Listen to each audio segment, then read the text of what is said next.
Welcome to the June 12th meeting of the Ames Community School District Board of Directors. I call the meeting to order and take approval of the agenda. Approve the agenda as presented. Second. Moved by Franson, second by Rasmussen. Discussion. Proceed to vote. All those in favor of the motion say aye. Aye. Those opposed say nay. Passes 7-0. Director Briggs, would you please read the mission statement? The mission of the Ames Community Schools is to ensure that all learners develop the knowledge, skills, attitudes, values, and personal esteem necessary to grow in and shape a changing society.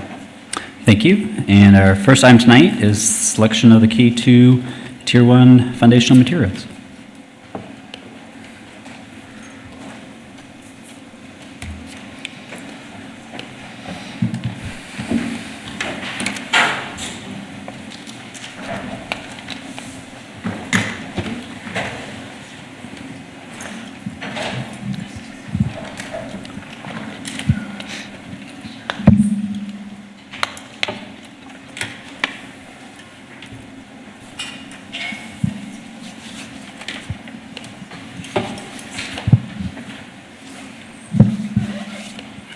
While that warms up, we'll go ahead and get started. The first slide is not dependent on my remarks, nor vice versa. So good evening.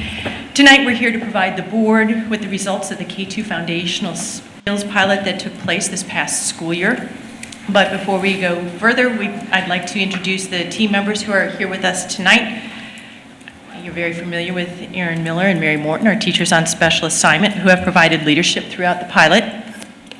Dan Andrews, our data coordinator, who has worked closely with the Iowa Reading Research Center on data collection, and Dr. Deborah Reed, the director of the Iowa Reading Research Center, who's been actively involved in the project as well. And in the back of the room, Dr. Sandy Schmitz, who's the assistant director with the Iowa Reading Research Center, and both of them and their staff have been actively involved in our research design and analysis, including helping us design a well-crafted research question that guided our planning and data collection. And that question was, what set of phonics materials meets quality indicators, contributes to students' reading improvement, and is perceived as a program that is feasible to implement in all Ames elementary schools? To answer that research question, we used a variety of metrics, including a rubric from the Florida Reading Research Center, 2 measures of student growth, and surveys of teachers and administrators who were involved in the pilot. Additionally, we sought input from parents whose children were involved in the pilot. Before we share the results of the pilot, we wanted to talk just a couple minutes about next steps and what's coming. Should you approve our recommendation tonight, we will get the materials ordered as early as tomorrow so that they can be in the district in time for teachers to use them this fall. We also know that ongoing professional development, both around these materials and around foundational skills, is going to be essential to our success. So we have those dates. The principals very generously gave us some Wednesday afternoons and some full days in order to have professional learning with these K2 teachers throughout the year next year. The other big piece that we are still in negotiations or meetings about are program evaluation. What's it going to look like to say, yes, this was successful, and yes, our students are making growth and learning. The 2 big pieces that we're really working through right now are fidelity checks and the student data piece. The IRRC is willing to partner with us again next year as we move into materials evaluation, although not at the same level that we did this year. So with the fidelity checks, we're really talking about principals and C&I and directors in classrooms looking at, are these materials being implemented with fidelity as to the way they were designed. We're also talking about looking at student data. There's an ongoing conversation, especially dependent on what we ultimately purchase, as to what assessments we will need to use, so we don't have those nuts and bolts nailed down yet. But we do know that we want to look at the student data picture as a district and then break it down into specific subgroups of students in various ways to make sure that each student is being successful and gaining the skills that they need.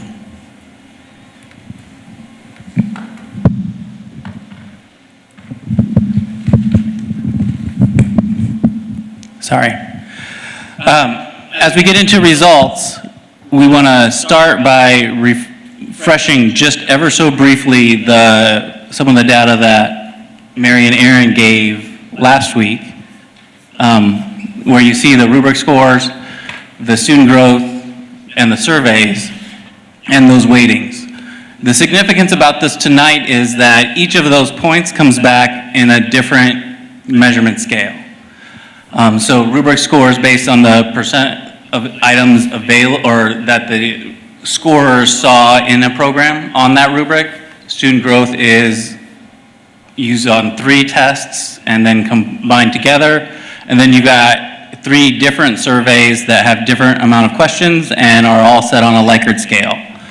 So as we get into that, we want to point out that the Iowa Reading Research Center for us converted all of these scores into a T-score, which allows for a common metric so that we can apply our percentages to a common metric and get the results that we were hoping to see.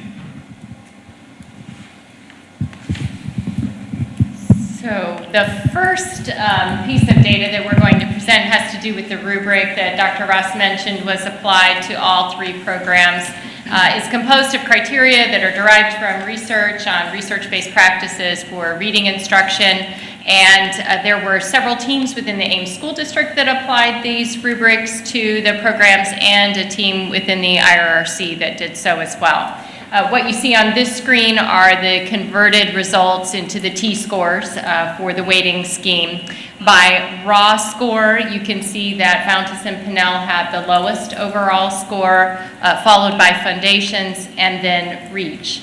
There were statistically significant differences between the score that was found for Fountas and Pinnell and Fundations, as well as between Fountas and Pinnell and the Reach program. There were no statistically significant differences between Fundations and Reach. So those on a statistical level are equal programs, but Fountas and Pinnell would fall below both of them in terms of the rubric score. We also wanted to show the difference between the way the scores spell out for the teams within the Ames School District as well as the team from the IRRC. Since we are independent of what's been happening within Ames, it gives a nice way to show how authentically these scores were derived. You can see that there are small differences in some of the component areas, but overall, the results of the applications of the rubric would have been the same. In that both the Ames teams and the IRRC team had the lowest rank for Fountas and Pinnell, followed by Fundations, and then Reach with the highest score there. All of the scores were combined, and the IRRC score was not weighted any more heavily in the outcome of this. They were all treated equally in the scores that you saw in the previous slide. For the student data, as Dan mentioned, we had 3 components essentially. There were 2 tests. One was a standardized norm reference test, the test of word reading efficiency, which actually had 2 subtests. So 2 separate scores came out of that test. One for sight word reading efficiency, the other for phonemic decoding efficiency. The third test was not a norm reference standardized test, but more of an informal measure called the Quick Phonics Screener. It was used in this case because we wanted something sensitive to student growth so that we could see progress across the short spans of the 3 cycles that students had. We put all of these 3 together, linked the 3 scores together to produce 1 score for each student at each testing point. The first testing point was before the pilot began, and then there were tests administered after each of the waves, so that when we were analyzing student performance on a particular program, we could control for any growth that they already experienced on another program, so that it was specific to the program that they received at that time. The model that we used also controlled for teacher fidelity to program implementation. It controlled for student attendance during the 35-day window in which they were involved in any given program, which is a pretty short amount of time. Not a lot of time for great amounts of growth or for teachers to get fully comfortable perhaps with the materials. So that should be taken into consideration in looking at the outcomes. Once converted to the T-scores, which is what you see here on this slide, you can see that there are virtually no differences in student growth. There was a carryover effect from program to program, which suggests to us that students were growing and developing in their phonics skills. That's what we want to have happen over a school year. And in the end, the cumulative effect of all of the lessons meant that it was very difficult to distinguish any differences among the three. At an earlier meeting today, we were asked to put this slide in, which is why it looks a little bit different in formatting than the others. Although not a part of the design of this pilot, we were able to look at some of the differences across demographic groups using FAST data. Recall that the FAST data were gathered at different time points than the cycles of this pilot, so it's not completely comparable to what we're looking at when we're evaluating the programs within the pilot. But the first thing that you see on the left are the table of student demographics. And what we were interested in was, did the representation of different student groups mirror the representation across the district as a whole? And we think by and large that this was a diverse group of students involved in the pilot as compared to other students in the same grade levels who were not involved in the pilot, so that we had good representation of different demographic groups. The next thing that we looked at was, did the students who were involved in the pilot suffer in any way because they had to switch programs 3 times? That early on, that was a concern of parents about the number of times that students would be rotating through different programs. We saw no statistically significant differences between the performance of students on FAST from fall to spring if they were involved in the pilot as compared to those who were not involved in the pilot. So there was no negative consequence of being involved in switching the phonics curricula 3 times. The next thing that we examined was, were there statistically significant differences based on minority status? And here we had to collapse across the different demographics of non-white and compare it to white students identified as white, in order to get enough numbers to have a valid result for this. In kindergarten and first grade, there were no statistically significant differences between students who were identified as non-white and students who were identified as white. In second grade, there were statistically significant differences. Non-white students performed at a lower level on FAST, did not grow as much during the course of the year as students who were identified as white. This was true in both the group that participated in the pilot as well as the group that did not participate in the pilot. So being involved in the pilot had no consequence on whether or not the gap appeared. It appeared for both groups, and only in second grade. We also gathered some survey data. As mentioned earlier, we have survey data from the teachers and instructional coaches, from the administrative team, and the TOSAs that were on the word study team, as well as from parents who had children in the pilot classrooms. All of these surveys were administered 3 different times throughout the pilot after each wave of materials were experienced. The Teacher iCoach survey was designed to allow participants to reflect on the classroom use specifically of each set of materials. There were 41 questions total, and here are a few examples of those questions. The needs of individual students were easy to determine using these materials, and each participant would then respond with strongly agree, neutral, disagree, or strongly disagree. Another example is too much prep time was required to fully implement the materials, and the materials provided frequent opportunities for all students to respond daily. Below on the slide, you can see the survey results, and that Fundations scored the highest score. For the administrative and TOSA survey, it was designed to look at the bigger picture. You'll recall these individuals were allowed to go in and observe the materials in all grade levels, kindergarten, first, and second grade.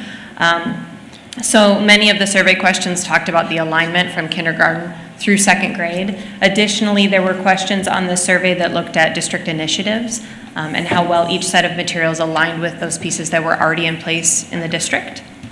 There were 26 total questions on this survey, and a few examples include the rigor of these materials increased in each of the grade levels I observed.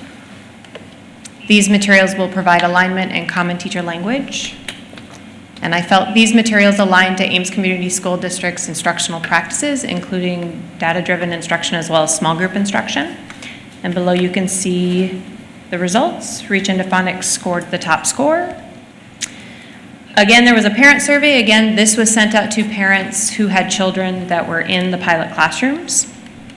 It was designed to look more at a student level, and there were only 3 questions. An example, maybe, is I noticed an improvement in my child's ability to read and spell words during this time. And you can see the results below. Not a huge difference, but as far as the score goes, Reach into Phonics and Fountas and Pinnell tied for this survey. So the part you've all been waiting for, the overall results. Then if we take all of the T-scores with the weights applied and sum across those different categories, you can see the 3 final overall scores, 1 for each of the programs. If you think of these as when we do a poll, when you hear the results of a poll, it says 53% of the people agreed plus or minus 3%, right? There's always this margin of error in there. Once you take into account that variance around these scores, there is no statistically significant difference among the 3 programs on the overall score, even though within certain components may have, like the rubric score had a difference. The overall score did not.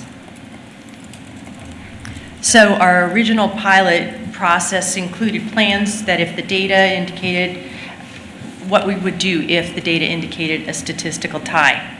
And that plan was to bring in the elementary principals and the directors who were involved in the pilot to bring together a final recommendation. Sorry, I didn't see it there. This slide lists all the data available to the team for review. Upon review of these data sets, the team came to consensus about a recommendation. As you noted earlier, many of the data pointed to Reach into Phonics. However, those results were not statistically significant, as Dr. Reed has mentioned. Many of our pilot teachers wrestled between Reach into Phonics and Fundations when they were asked to pick the program they felt worked best in their classroom during the pilot.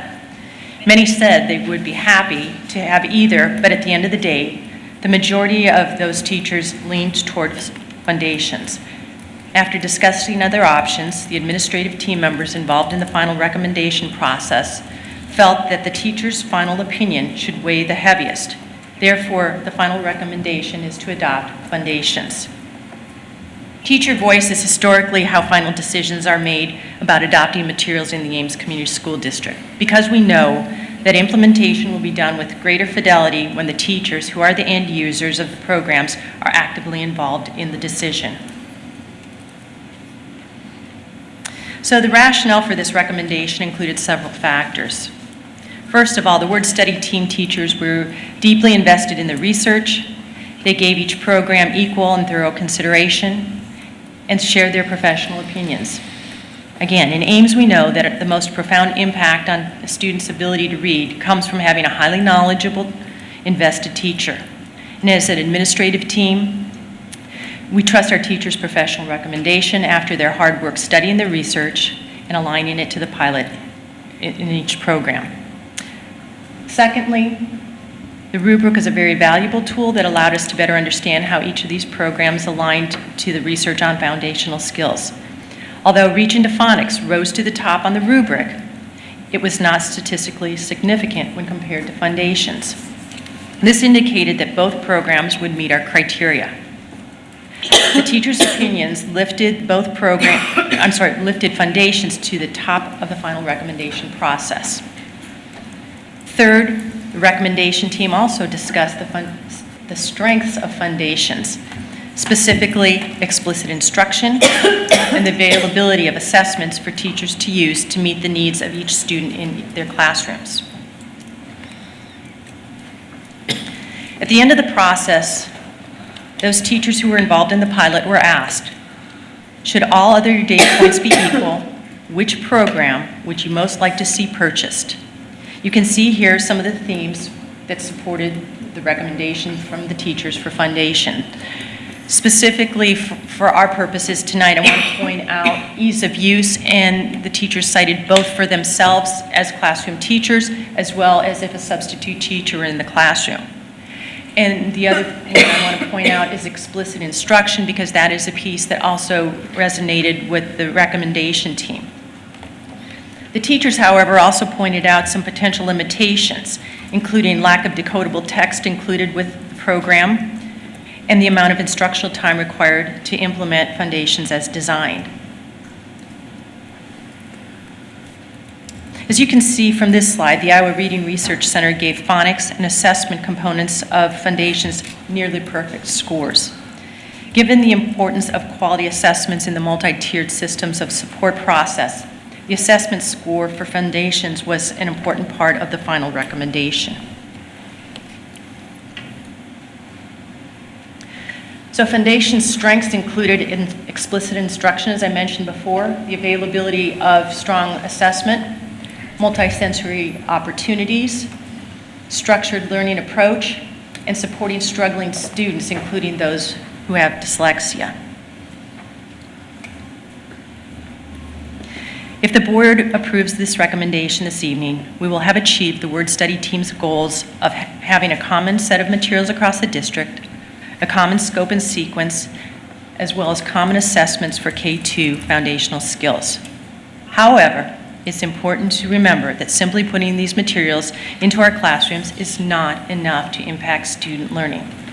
Therefore, we will be supporting teachers as they engage in professional learning throughout the year around the new materials, but also including professional learning around foundational skills that are needed for students to be strong readers and writers. We are grateful for the support of a lot of people this past year, or a little bit longer actually, I believe, during the pilot. And those include parents and families and students involved in the pilot, the K-2 word study team, including the teachers and administrators on that team, the teaching and learning committee for their active engagement, very active engagement throughout the pilot, the entire board for your support and listening as we updated you periodically. Special thanks to Aaron and Mary for the amazing job they've done in leading this pilot. It has been unprecedented. Dan for his attention to detail in the data collection, coordinating the external testers, people that we actually hired to do the testing with the students, and ensuring strong communication with the Iowa Reading Research Center. And last, but not at all least, Dr. Reed and Dr. Schmitz and their colleagues at the Iowa Reading Research Center for their tireless support, their data collection, and the analysis. This pilot was unique in scope, which we could not have done without the Iowa Reading Research Center and Dr. Reed and Dr. Schmitz. Thank you. At this time, we'd be happy to entertain questions from the board. So my question is just kind of a simple, I want to get to understand. You referred to several times that there was no statistical difference between the programs. What would it take to create the statistical difference? I think that will help me better understand that statement that you made. We needed to see a bit more separation in the scores to overcome that variance component. So in the overall scores, if you flip back to that slide, there you go. We needed to see about 9 points difference in this overall. So about a 9-point spread would have been a statistical variance that would have been considered significant. Okay. Tim and Lisa, from TLC, what's your opinion on this, and any thoughts? During the meeting this afternoon, Director Franson and I, in our conversations, she can fill you in on more of her thoughts in a little bit, but we both agreed that we believe that we would support the recommendation of the teachers. I mean, if you think about this, word study team convened, did a gap analysis. We came up with a pilot. We revised the pilot. We expanded the pilot. Began a partnership with Iowa Reading Research Center. Ran a pilot with much more scrutiny than any pilot in the history of Ames schools, and probably with a lot more fidelity than any pilot that's ever been done.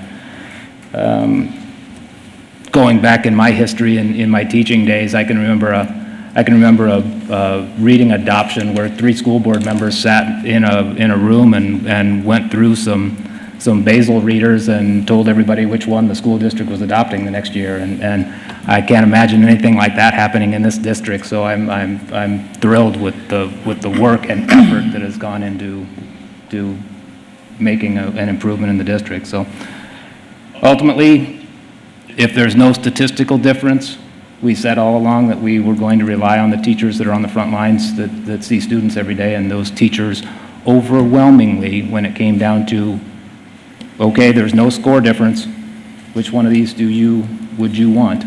All things being equal, which one of these would you want? That number came back overwhelmingly for Foundations, and that completely wins over my support. I'll sound like a broken record, but I went first earlier today, so you got to go first this evening. But this has been a research-based study, and these folks have done an incredible amount of job, an incredible amount of work to accomplish this. And so I appreciate Director Briggs asking that question about the variance on that, but to see that there is no significant statistical difference in the information, and then to have our word study team, who has worked so hard on this pilot and put in the time and has worked with these materials, their recommendation to me, that overwhelming majority says points the direction for me on where we need to go. If you look at the research question, there were 3 things. The phonics materials were quality indicators, students' reading improvement, and it's a program that's feasible to implement. And I think that the staff has answered that question, a combination from our administration, our CNI staff, and then our teachers. So I fully support the recommendation that they've made this evening. And then Dr. Taylor, any other thoughts? No, not actually. I don't know that a research study like this is sustainable every time we're going to choose instructional materials. Never say never, but this has been the history in 25 years. We, generally speaking, allow teachers to make selections on materials and try them and bring recommendations back. So the tiebreaker made good sense to me. I think as I dug deeper into it, I was a little bit concerned about the motivation aspect and also differentiation with Foundations, but I also was extremely excited about the assessment portion that came back.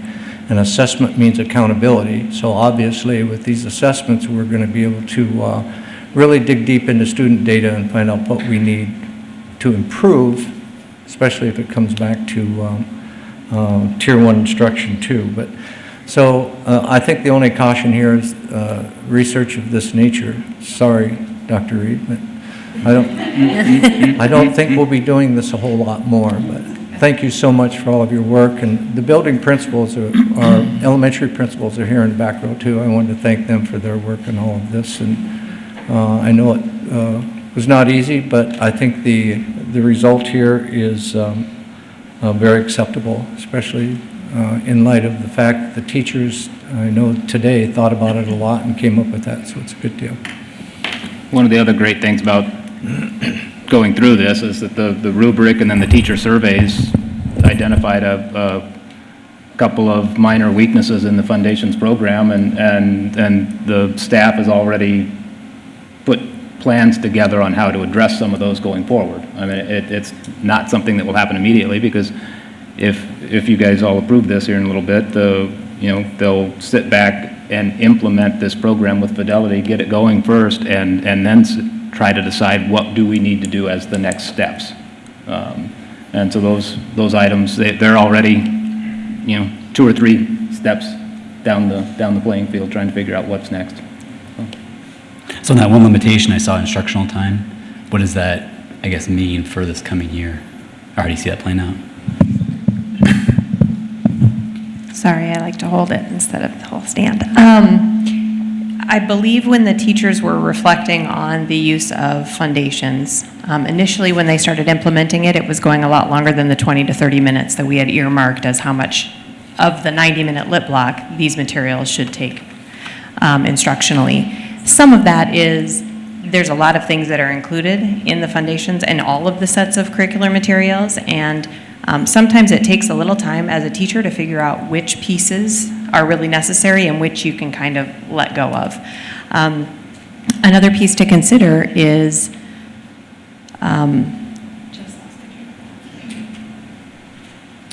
that as you get to know the materials better and you're utilizing them in your classroom with students, they'll become better at the routines, it'll flow faster, it'll go a little smoother. So some of it is just, we need a little time to get used to the materials so we can fit the materials in the 20 to 30 minutes that we've earmarked. So I think that was some of the concerns that they were speaking about specifically. We've heard from principals as well as some teachers that they're going to need some guidance from us in terms of what this looks like in this 90-minute block. So we'll have to make sure that we are explicit about what some of those guidelines can be in terms of how to use the materials with fidelity, but also to make sure that they're clear on what that looks like in action with students. Other questions, comments from the board? I appreciate all your guys' hard work and the understanding about no statistical difference between the two. And while it may appear that the REACH program was the more capable, I would concur that the Foundations program showed a far better balance across all levels. So if they're fairly equal in that regard, I would concur that assessment drives our understanding of what the kids need. So if it's got the assessment piece and it makes their life easier in that regard, it's probably the stronger program.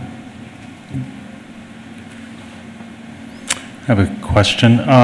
You had mentioned before that the teachers, the work study committee actually voted a majority, a vast majority. What was it? And do you know, do you have a number for that? I do. There were 11 teachers and 9 said they would prefer Foundations if they had to make a choice. That's a pretty big majority. Okay, great, thank you. Or was it 8.5? It was 8.5? Yeah, because someone split their vote, so they count as a vote for. Okay, But great. that only goes to show that there were some people who were on the bubble. Somebody just actually played it out on the tally. Right. But that really means a lot to me as a board member, as a parent, and as a former teacher. I know darn well that that really sends a strong message. And actually, I'm going to commend our administrators, our building principals, and other administrators for recognizing that the teachers are the ones that are on the front lines. They're the ones that are going to take these materials and use them. And they're the best to decide when all the numbers are pretty much the same. And when you look at utilizing materials, the written components, the actionable assessments, all the things that, work well, listening to them to help make the decision, I think was the very wise course. In addition to that, I'm very, very pleased that this is going to address all of the needs of our students in the district in Tier 1 and not relying on some of our students that have difficulty reading, whether it be dyslexia or ADD or dyspraxia or dysgraphia. I mean, there's a lot of other, issues that children face when they're learning to read K through 2.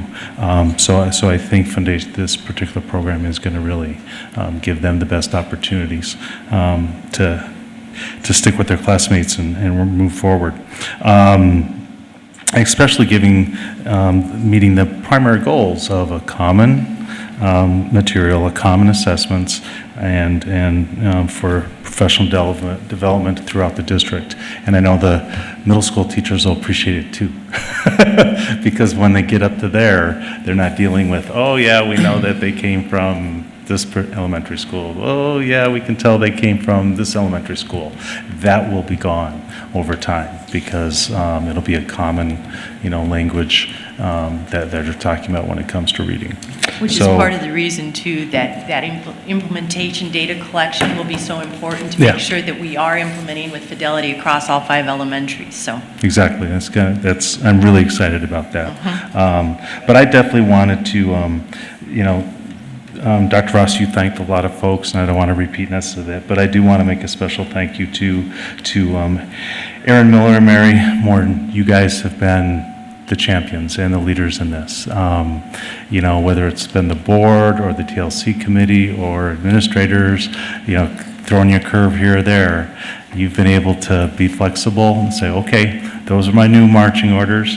That's where I'm going to go. And I really appreciate your professionalism and flexibility in doing that and bringing us to this final decision today. Thank you. Any other comments? I just would like to thank the community. I know it's been a long process and a lot of feedback, which we greatly appreciate. So thank you for your patience as we've worked through this. But I'm also going to support Foundations because it's the right call. So thank you for your feedback. All right, we'll close the discussion point and open up for public forum on this item.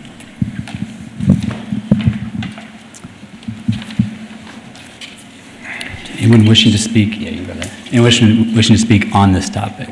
We'll have a public forum too.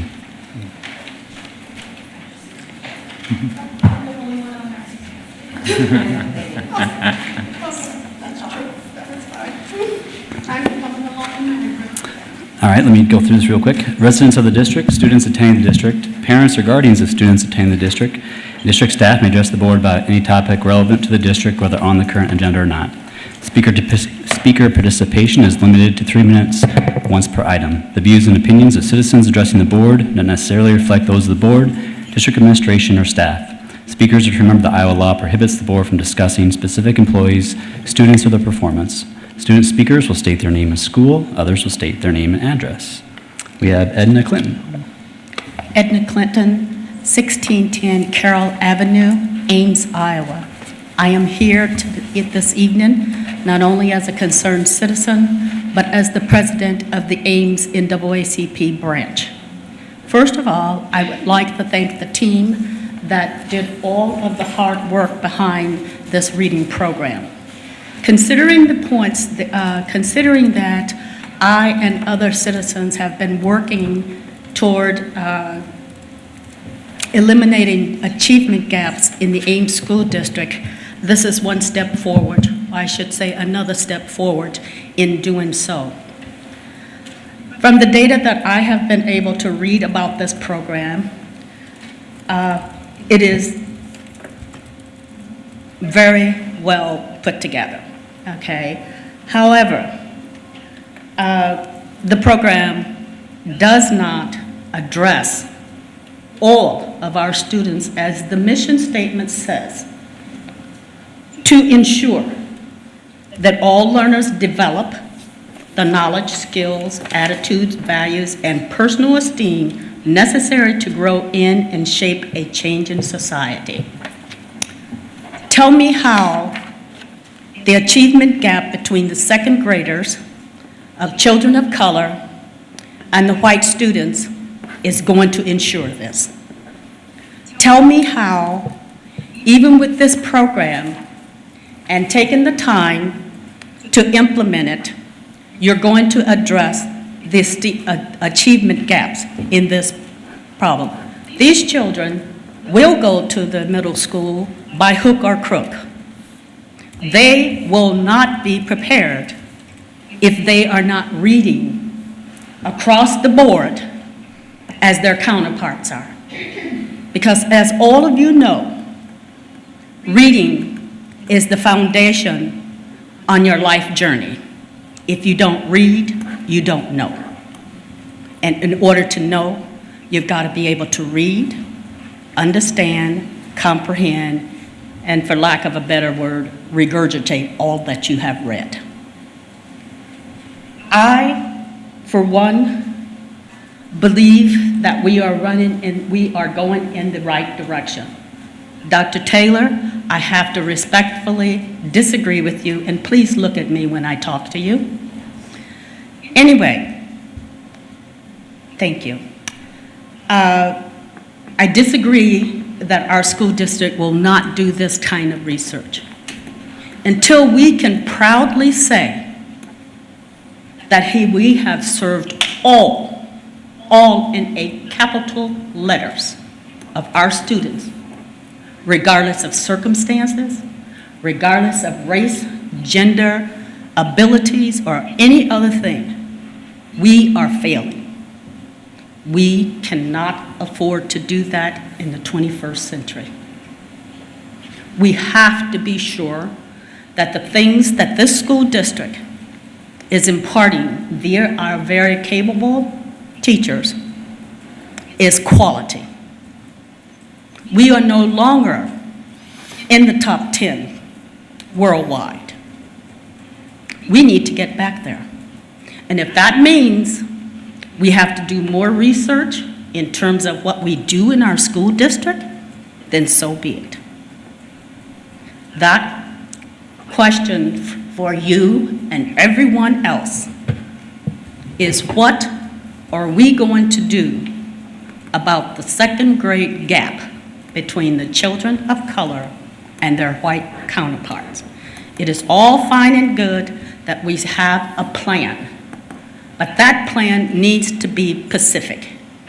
Given the fact that the teachers are only going to have 30 minutes for reading at K through 12, what portion of that 30 minutes will be devoted to the achievement gap?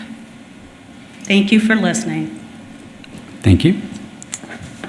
All right, I'll close the public forum and go on to first action item. I'll take a motion. I move the board approve the K through 2 Tier 1 foundational materials adoption as recommended. Second. Moved by Franson, second by Rasmussen. Discussion. Proceed to vote. All those in favor of the motion say aye. Aye. Those opposed say nay. Passes 7-0.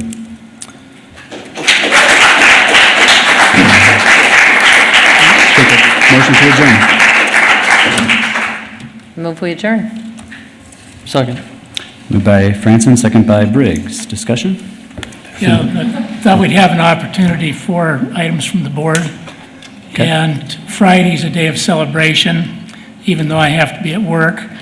Rodney Briggs graduates from the Des Moines Police Academy Friday. Good job.